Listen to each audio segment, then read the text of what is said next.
How do we assign administrative permissions? The way you would do that is if you go into the administrative section, the administration section here in UNIWeb, and click on Access Control. Here you would have the control panel for creating roles for UNIWeb administrators and assigning them. So the first thing you want to do is create the role. If you click on Create Role up here, you would add in the role name. So let's say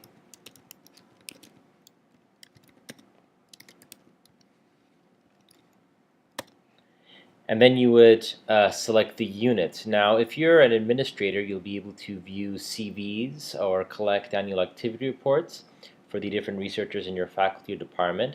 And the way you control which academic unit you would have administration over is by selecting it over here in unit. So if you're the administrator for a faculty of health, we'll click on health sciences. So this will be a role for an administrator who can look at everyone in health sciences, and then we decide what kind of permissions we want to give them. So this administrator will be able to approve new themes that are proposed by researchers, assign roles to other members. So let's say if there are different departments within that faculty and you want to create an administrator for each department, you'll have the permission to do so.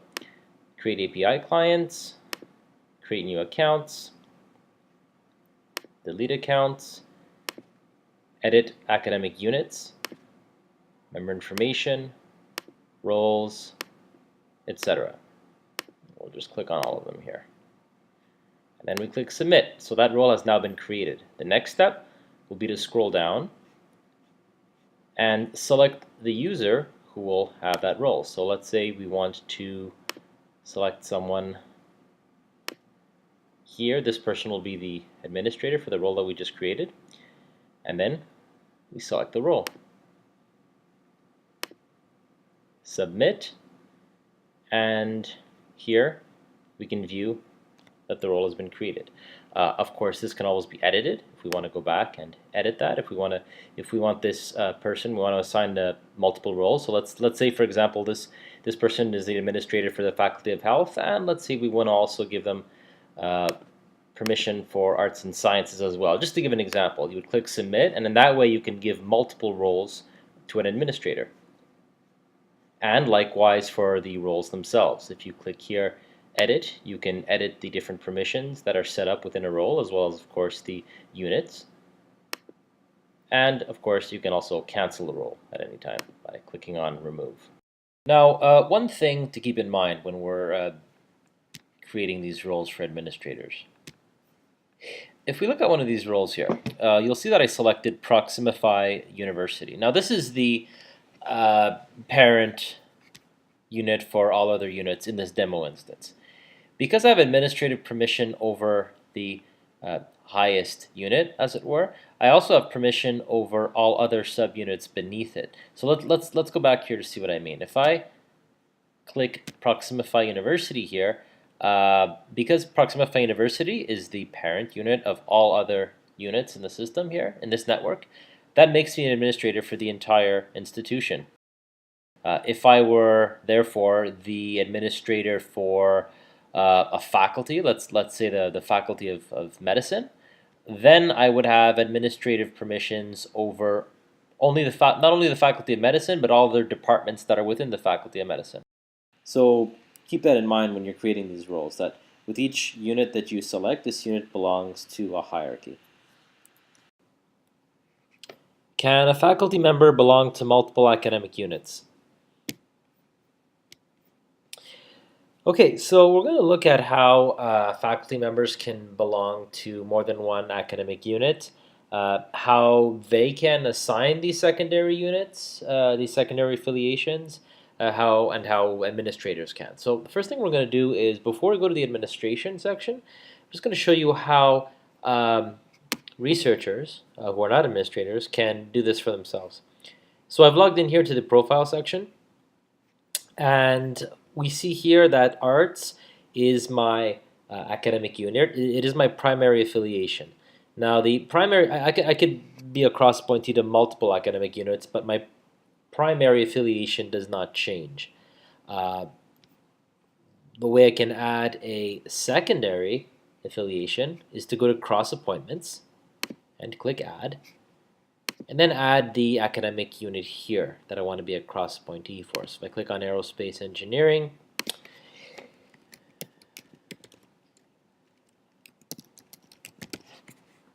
enter in some information, click save, and now I've added a secondary, or actually as you see here, I have two secondary affiliations, so I could actually belong to 3 different academic units. Now, how an administrator can also assign secondary affiliations to researchers. So if we go back to the administration tab here to see how that works, and if we click on members, we see here in this column the primary affiliations of the researchers. Now, if we want to add a secondary affiliation or to add them as cross appointees, let's see here. If we go to this researcher who belongs to the Faculty of Engineering, Electrical Engineering, that is his primary affiliation. Now we want to add a secondary affiliation. There are multiple ways to do this. One would be to go into their profile here and add current appointments. However, there's another way to do it as an administrator. We can do this starting from the academic unit itself. So if we go back and we click on units, let's say we want to add that researcher to cellular and molecular medicine, let's say. We would go to the unit information and add a cross appointee over here. And then it would just be a question of finding that researcher and then saving them as a cross appointee. An administrator can, of course, edit this and remove it at any time, as can an individual researcher. If we go back here to home,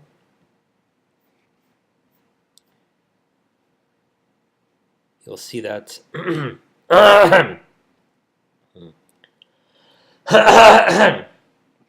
you'll see that one can edit and remove these whenever they want. Now, there are multiple advantages to having these cross appointments. One, obviously, is when it comes to academic metrics. Now, a researcher who has cross appointments, who belongs to multiple academic units, will be collected in those academic units when you're gathering academic metrics. So if we go back here, if we go to academic metrics and we see what that looks like, click on publications. We want to look at numbers of publications here. So let's start by going to the filtering options. We see that cellular and molecular medicine, that is where our cross appointee belongs. So we've selected cellular and molecular medicine for that date range, all academic titles, and we have our researcher showing over here. Now let's say we want to look at the other unit to which the researcher belongs. If we go back to the filter and click on electrical engineer, we'll unclick cellular molecular medicine, click on electrical engineering, same date range, and we have our researcher again. So in this way, when a researcher belongs to multiple academic units with primary, secondary, and perhaps even tertiary affiliations, they will appear in the metrics when you're downloading information for all of those units to which they belong. Now, it's also worth mentioning that all of this information is in the admin manual for administrators, if you ever have any questions or if you ever want to read up on it further. Can we as administrators make modifications to the CVs or public profiles? So as an administrator, you can make modifications to the public profiles of the researchers in your unit. However, you cannot necessarily make modifications to their CVs unless they grant you permission.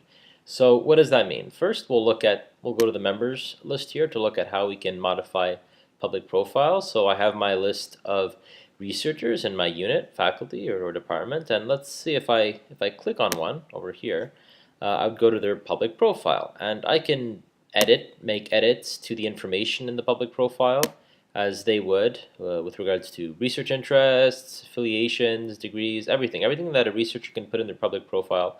An administrator can also change, modify, add, or remove. Now, if we go to the right-hand side over here, we can view their CV, but we cannot make modifications to it because that's the property of the researchers. If we go back, of course, we can generate CVs and reports. We can import information from their CV into the public profile by clicking on Fill from CV. This is a functionality that researchers have as well, and administrators can do it if they want to help researchers with their public profile. And of course, create a backup of the CV data. But if a administrator were to have the permission to make modifications to the curriculum vitae of a researcher, the researcher would have to grant them administrative permission to do so. So how does that work? If we go up to the right-hand side of the screen over here and click on my name, any UNIWeb user can request to be a delegate to another's account, and they can also invite anyone to be a delegate to their account as well.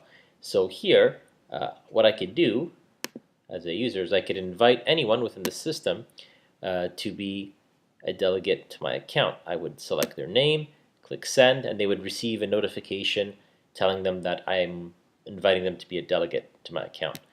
In the same way, I can also request to be a delegate to someone else's account. So if I'm an administrator and I want to be a delegate to someone else, to the account of someone in my department, I would select that person, click send, and then that person would receive notification that I as an administrator wish to view their account. And they can accept, refuse, and remove this access at any time. So what does that look like? If I go back up here, you can see that I have administrative access to this researcher's account. So if I click on it, now I'm no longer in my account, I'm in their account. And what I could do is I could go into their curriculum vitae and make modifications, importing from Common CV, from Google Scholar, from PubMed, from wherever. You will notice, however, if I just on a side note, if I go back to the home page, that in this person's account they do not have administrative access. And if this person were to log into my account as an administrator, they would not be able to access the administrative functions that I have, even though they have delegate access to my account. And I could return back to my account. And of course, as I mentioned before, remove my access to this researcher's account, and I could also remove their access to my accounts as well. These are the people who have requested to have access to my account. Can we collect metrics on individuals as well as teams or units? Okay, so let's go over to the academic metrics section over here, and let's look at publications as an example. Click on publications. Let's say number of publications. We will adjust the filter. Let's select the whole university for now. All academic titles. Leave the date range as it is, and let's put this as a chart. Let's say bar chart. So here we're looking at number of publications for the institution for this date range. So what we can do is we could, as you probably noticed, we'll go back here to the filter. We could filter down to different units by faculty or department. That's pretty clear enough. But if we want to look at individual researchers, there are a few ways to do that. If we scroll down here, we will look at the individual researchers and their output.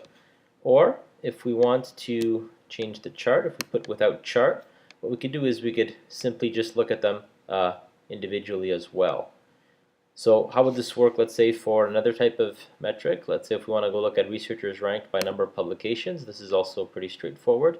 You could look at researchers individually in this way with regards to how many publications they've put out. If we go back, let's say, and we want to look at research funding history, and let's say we want to look at researchers ranked by number of grants received, we can see the total funding for each researcher here according to the filter options.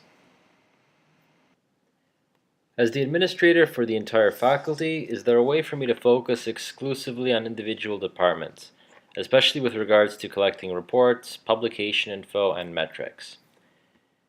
Okay, so filtering down information to target the group that you're looking at that you want to look at is pretty easy with UNIWeb. First, let's start by looking at members here. If I want to filter down by academic unit, let's say this were a faculty, by simply clicking on academic unit here, I could filter down to all of the different subunits that I have authority over. So if I were to click on, let's say, civil engineering, let's say I could filter it down that way. If I wanted to filter down to another department, cellular and molecular medicine, I can do so. And I could also filter down by academic title as well once I've done that. So let's say I just want to look at administrators, and I could look at the administrators who are part of that department. So it's pretty straightforward. And then, of course, using the functionality of downloading reports, I could just click all and generate CV and reports. That's pretty straightforward. If we want to look at, and of course, I just wanted to reinstate that if you click on CVs and reports, here you also have the possibility to download a publication list. So if you want to narrow down looking at the publications for a specific subset of people, it's as easy as using those filters and then clicking publication list. When it comes to metrics, if we go over here to the metrics side, again, using filtering functionality, we'll click on publications. If we want to look at publications for a specific department, quite easy. Once we click on edit, we find the faculty we want to look at. So let's say if we want to look at health sciences, it's as easy as clicking that. Or if we want to look at, let's say, specifically a department, we'd click on that department and of course select the date range. Let's say we want a start date, a concrete start date and end date. So we'll call this January 1st, 2016, right up until January 1st, 2017.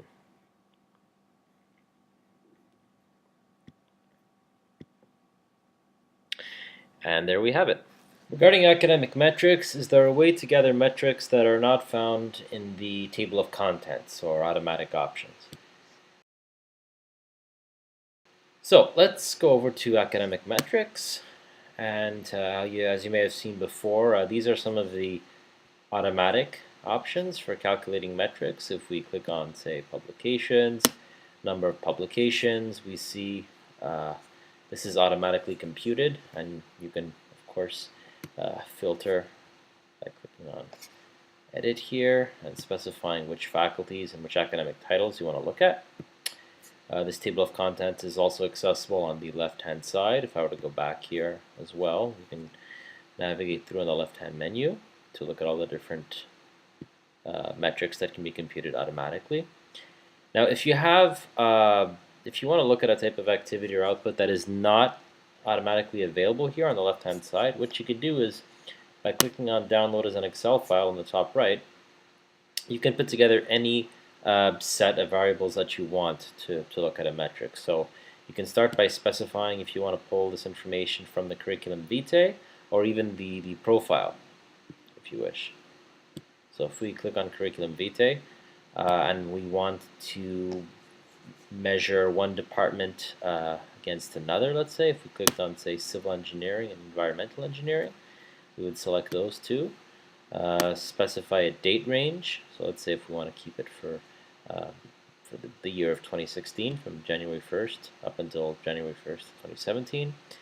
And we want to look at specific activities. We want to look at, let's say, advisory activities with, let's say, teaching and, I don't know, publications.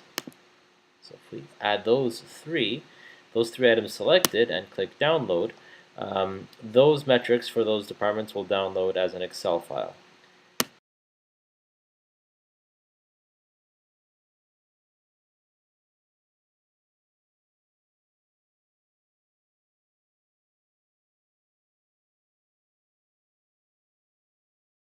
How can we manage the submission of annual activity reports? So what we're going to do is we're going to look at this from the point of view of an administrator. Now, researchers can download annual activity reports themselves when they're logged into their accounts and submit them the way they normally would, perhaps. But as an administrator, you can also download reports from researchers or graduate students in your faculty by first clicking on Members, and then from here selecting the group that you will be downloading the reports from. So if we were to click on, let's say, a subunit like Health Sciences, and we only want to collect professors' reports, the first thing you might want to do is let them know that you'll be collecting the reports, right? So if we were to click here on All, what we can do is send a generic message to all of the people you'll be collecting from and letting them know that hey, I'll be collecting reports on this date, so you might want to have your UNIWeb up to date.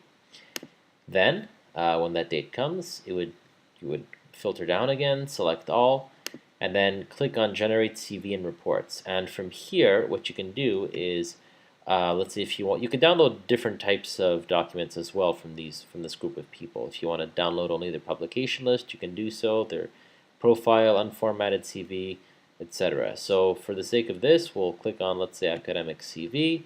We can filter out different sections like so, and of course select the date range. So let's say if we want to collect from the past year, because it's an annual report, and we click on right up until today, we can select if it's a Word document or HTML, the citation style, and apply any necessary filters. So let's say we want to exclude publications that have status as empty or submitted. We can do so, and then that will download as a zipped file on your computer. And in that file, you would have all of the different reports from the different researchers. Can we design our own reports or documents? So there are multiple layers to answer that question. The first thing we're going to look at is capturing the information that we want to have in this report that we're downloading. So the first step that we usually do when we meet with universities is that our experts will initiate a requirement analysis with university personnel to determine what would need to be included in a report, and they will put together a data schema to capture all that information. Now, you as administrators can see the different output schemas that exist by going on Data Report and Templates over here. And here you can view, let's say for example, if you are in the Faculty of Medicine, if you click on Medicine, what you can do is you can view the output schema. So these are the reports that you would have as in the Faculty of Medicine if you're downloading for an annual activity report. And you can go through the schema and look through the different sections. If you're in another faculty, obviously, they would all be listed over here if you have permission to look at them. Now, once the data schema is set up within UNIWeb, it'll come time to actually downloading the report itself. Now, if we go back to the administration and click on members, if I were to click to generate a CV and reports, from here you'd be able to select which outputs you want, unformatted CV for example, a user profile, or even academic CV based on the faculty that you're part of, and therefore based on the data schemas that you saw before.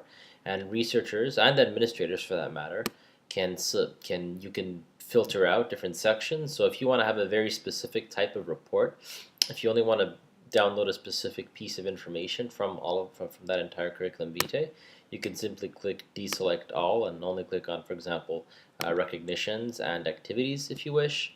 You could also select, obviously, the type of file format, the type of citation style, and once this is downloaded, it'll download into the template, the standard template of the department, faculty, or institution that you're part of.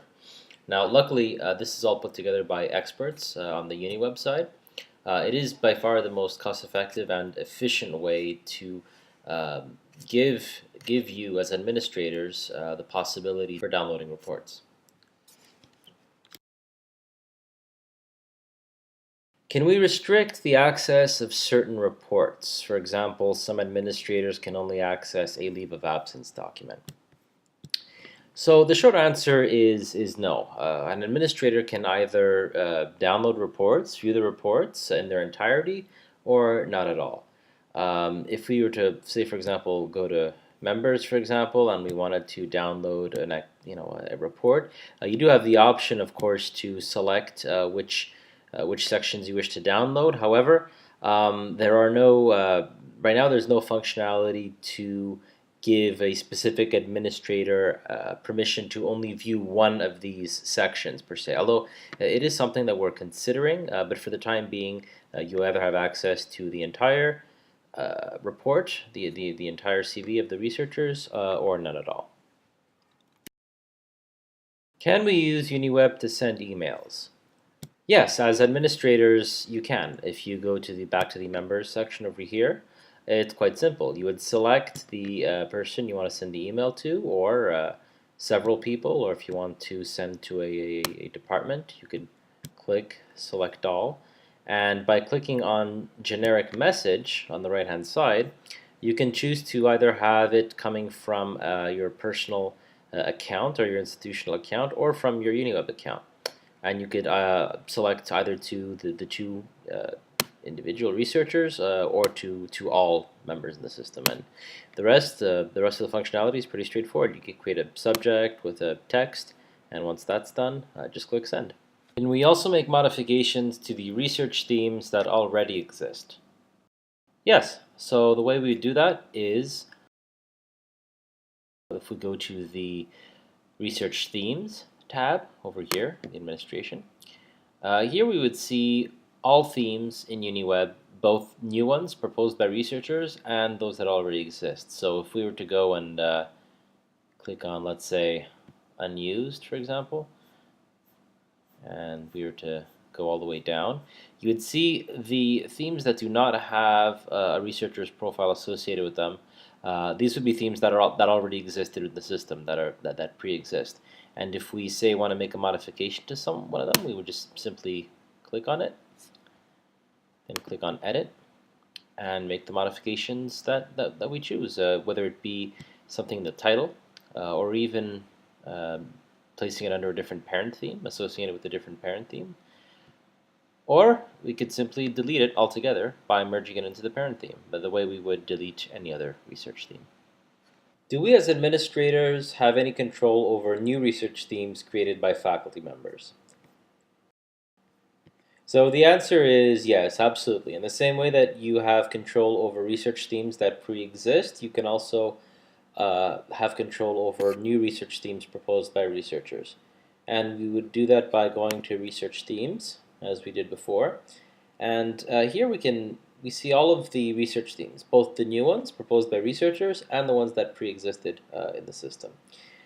So if we want to filter down approved for pending or translated, untranslated, here we have all the options to filter which research themes we want to look at. So if we click on, say, pending, we could look at a research theme that was proposed, and we would see the created by the researcher who created it and the researcher who selected it as well. Here we can either approve or make modifications if we wish to before approving it. It could be something as simple as changing the way it's written, or putting it under a different parent theme. But once that's, and of course deleting it altogether. So once we click on Save, we can approve that, and that's done. It's also worth mentioning that on the control panel over here for research themes, in addition to filtering approved and pending, we could also look at untranslated themes that an administrator may want to have translated, and we could also look at how many times the research theme has been selected. So if we click on just once, we see the research themes that have been selected just once, and those that have been used more than once, or those that are completely unused. So for an administrator, this can be pretty helpful in determining, okay, well, what are the most common research interests that our faculty seems to be tackling? What are the areas that this institution really has an expertise in? And of course, we can also look at research themes, parent themes, by how many sub-themes they have. Here, by clicking on sublevels, more than one sublevel.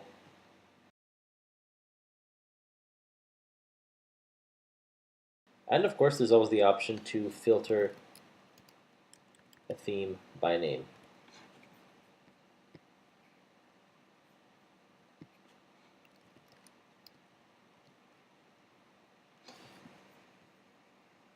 How do we create new accounts?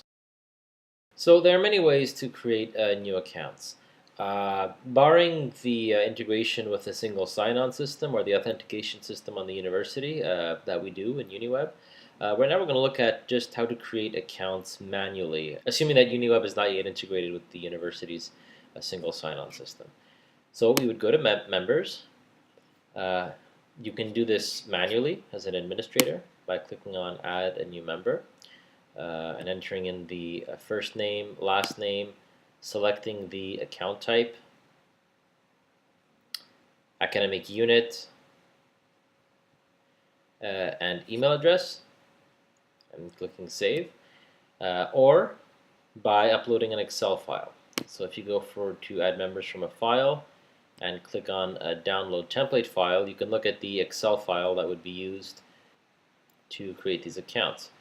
So if we look at this Excel file here, you would have to fill in the last name, first name, as well as the email address, account type, position, unit, and organization. And once that's done, those are the main pieces of information that you would have to enter in. The rest are not mandatory. You would just go back to choose file, select that Excel, and click submit.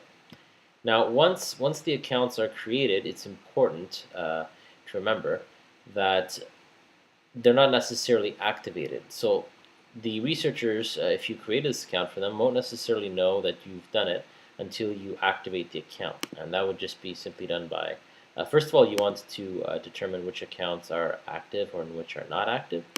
If you click on unactivated accounts, like so, you can see which accounts in the system are not activated.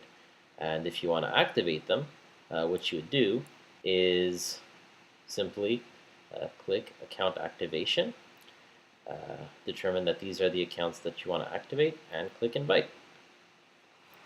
From that point, the researchers would receive an email from UNIWeb saying that they have an account ready and that they would have to enter in and reset their password, and they would have their username as well.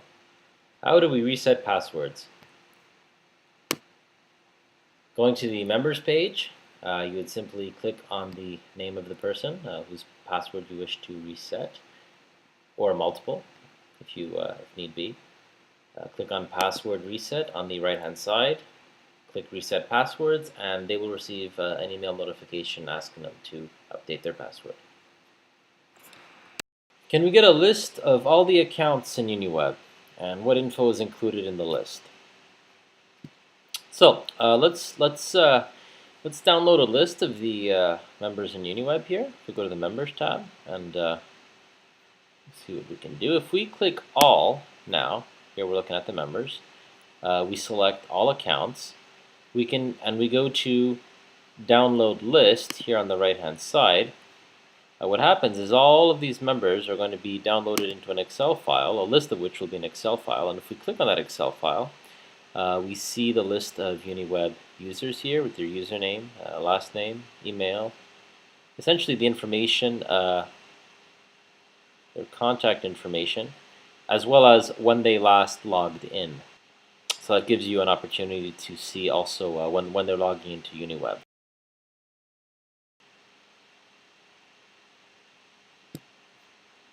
Administrator can also download specific subsections of lists. So say if we go back here and we select a department, and we click select all and download list, then we would have an Excel file with the users in a department. We would see only the information pertaining to those users that we wish to look at.